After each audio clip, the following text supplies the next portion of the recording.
అత్యాధునిక వసతులు సౌకర్యాలతో నిర్మిస్తున్న Indraprastha orchid biophilic gated community apartment Kakinada నగరానికి తలమానికంగా నిలవాలని Kakinada MP Thangalla Uday Srinivas, Kakinada city rural ఎమ్మెల్యేలు వనమాడి వెంకటేశ్వరరావు, పంత నానాజీలు పేర్కొన్నారు. కాకినాడ రూరల్ మండలం అచ్చంపేట జంక్షన్ సమీపంలో గల గోకుల్ గార్డెన్స్ లో ఎకరం విస్తీర్ణంలో నూతనంగా నిర్మిస్తున్న Indraprastha orchid biophilic gated community apartment brochure ఆవిష్కరణ కార్యక్రమం ఘనంగా నిర్వహించారు.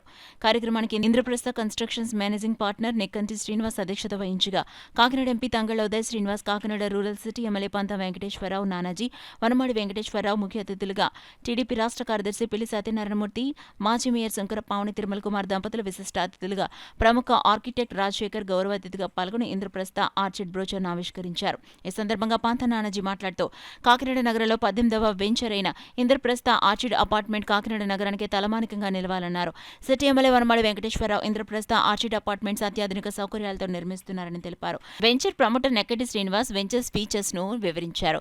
కార్యక్రమంలో భాగంగా ఫ్లాట్ ను బుక్ చేసుకున్న వారికి అలాట్మెంట్ లెటర్స్ ను రూరల్ ఎమ్మెల్యే పంత నానాజీ, పిల్లి సత్యనారాయణమూర్తి, శంకర పావని తిరుమల కుమార్ దంపతులు ఆర్కిటెక్ట్ ఇంజనీరింగ్ రాజశేఖర్ చేతుల మీదుగా పంపిణీ చేశారు. నెక్కంటి శ్రీనివాస్ జన్మదినం సందర్భంగా వేదికపై అతిథుల సమక్షంలో కేక్ కట్ చేశారు. పెద్ద సంఖ్యలో తరలివచ్చిన rotary club, town hall, CREDAI సంస్థల సభ్యులు నెక్కంటి శ్రీనివాస్ కు పుష్పగుచ్చం అందించి జన్మదిన శుభాకాంక్షలు తెలిపారు. కార్యక్రమంలో పాల్గొన్న అతిథులకు బుక్స్ ను, జ్ఞాపికలను అందించారు. కార్యక్రమంలో పెద్ద సంఖ్యలో నగర ప్రముఖులు, బిల్డర్స్ పాల్గొన్నారు. నేచర్ కి దగ్గరలో ఉండేటట్టుగా మన అపార్ట్మెంట్స్ ఉండాలి. ఏదో కాంక్రీట్ జంగిల్లో ఉంటున్నట్టుగా మన ఫీలింగ్ ఉండకుండా, సో మన పాత తరంలో పెద్ద పెద్ద ఇళ్లలో గ్రీనరీ ఎక్కువగా ఉండి ఎలా అయితే ఉంటున్నామో, సో దాన్ని విధంగా ఉండాలని చెప్పి రాజశేఖర్ గారు మేము అది కూర్చున్న తర్వాత డిజైన్ చేసిన అపార్ట్మెంట్స్ అండి. ఏంటంటే మనకి సెంట్రల్ కోర్ట్ యార్డ్ వస్తుంది. మనకి ఎదురెదురు ఫ్లాట్లకి ఎదురెదురు గుమ్మాలు ఏమి ఉండవు. మనకి ఏ ఫ్లాట్కి ఆ ఫ్లాట్ సెపరేట్ కారిడార్ ఉంటుంది. సో మన మెయిన్ ఎంట్రన్స్కి ఎదురు ఫ్లాట్ యొక్క మెయిన్ ఎంట్రన్స్కి మధ్యలో 33 అడుగులు అంటే ఒక రోడ్డుకి అటు ఇటు ఉన్నట్టుగా ఉంటుంది. అందులో 20 అడుగులు గ్రీనరీ ఉంటుంది, ప్లస్ 7 అడుగులు కారిడార్లు ఉంటాయండి. సో సెంటర్ కోర్ట్ అంటే మనకి ఏంటంటే మధ్యలో నేరేడు చెట్టు కూడా ఉంది. సో దాన్ని కూడా డిస్టర్బ్ చేయకూడదు అని రాజశేఖర్ గారు అది అనుకుని, సో అది డిస్టర్బ్ చేయకుండా మనం ప్లాన్ చేసామండి. బిల్డర్స్ అందరూ కూడా కొంచెం ఆరోగ్యవంతమైన వాతావరణం కలిసిమెలిసి చాలా చక్కగా ఉంటారు మొత్తం. దానికి అసోసియేషన్లో దానికి ధన్యవాదాలు తెలియజేస్తాను. మీ అందరికీ కూడా ధన్యవాదాలు తెలియజేస్తాను. అట్లాగే ఇటువంటి వెంచర్ స్టార్ట్ చేసినప్పుడు ఊళ్ళో ఉన్న పెద్దలందరినీ వాళ్ళు పెట్టడం జరిగింది. అందరూ పెద్ద సంఖ్యలో ఊళ్ళో ఉన్న ప్రతి ఒక్కరూ కూడా ఎదుర్కొంచిన వాళ్ళందరూ కూడా ఈ నగరంలో ప్రముఖులే. వాళ్ళందరికీ కూడా సమయం కేటాయించి ఇటువంటి కార్యక్రమానికి వచ్చినందుకు మీ అందరికీ కూడా ధన్యవాదాలు తెలియజేస్తామని. ఇది ఎన్నో 18 వెంచర్లు పూర్తి చేశారు. చాలా సింపుల్గా ఉండరు ఆయన. మా ఎన్నికల్లో కూడా ప్రతి ఒక్క విషయంలోని దానిలో 4 కింద డబ్బులు వస్తే ఆయన ప్రత్యక్షం డబ్బులు ఎక్కడున్నాడు తెలిసింది కాదు. డబ్బులు వచ్చినప్పుడు ప్రత్యక్షం చేశారు. Thank you.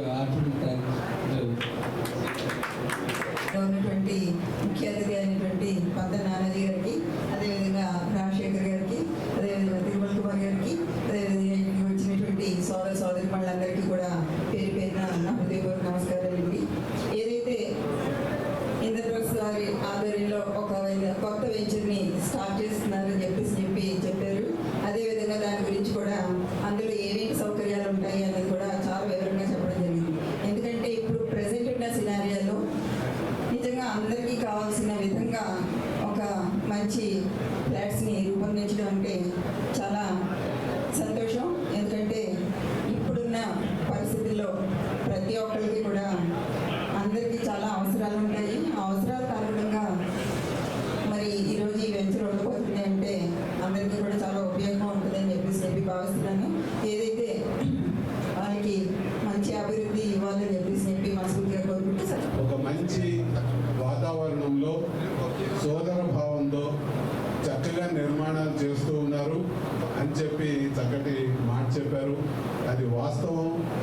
మంచి కాంపిటేటివ్గా చేస్తారు.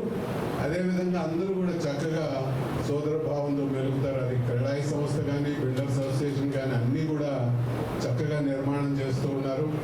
కాకినాడ నగరానికి చాలా భవిష్యత్తు ఉంది. ఇది స్వతహాగానే స్మార్ట్ సిటీ. ఈ స్మార్ట్ సిటీలో మంచి ప్రాజెక్టులు రావాల్సినటువంటి అవసరం ఉంది. కాకినాడ నగరంలో ఎన్నికైనటువంటి కొండబాబు గారు కానీ, ఊళ్ళలో ఉన్నటువంటి నానాజీ గారు కానీ, పార్లమెంట్ సభ్యులుగా ఎన్నికైనటువంటి శ్రీనివాస్ గారు కానీ, వీళ్ళందరూ కూడా కాకినాడ నగరాన్ని దేశంలోనే ఒక ఉన్నతమైనటువంటి ఆదర్శనీయమైన ఆకర్షణీయమైన నగరంగా చేయడానికి తప్పనిసరిగా ప్రయత్నం చేస్తారు. వీరందరికీ అండదండగా చంద్రబాబు నాయుడు గారు, పవన్ కళ్యాణ్ గారు ఇద్దరు ఉన్నారు. కేంద్రంలో మోదీ గారు వారికి ఖచ్చితంగా సపోర్ట్ చేస్తారు. కాబట్టి దాన్ని కాకినాడని ఉన్నత స్థానంలో ఉన్నాము. ఇంకా నిలబెట్టడానికి భవిష్యత్తు ఇంకా బాగా చేయడానికి ప్రయత్నం చేయవలసి కోరుతూ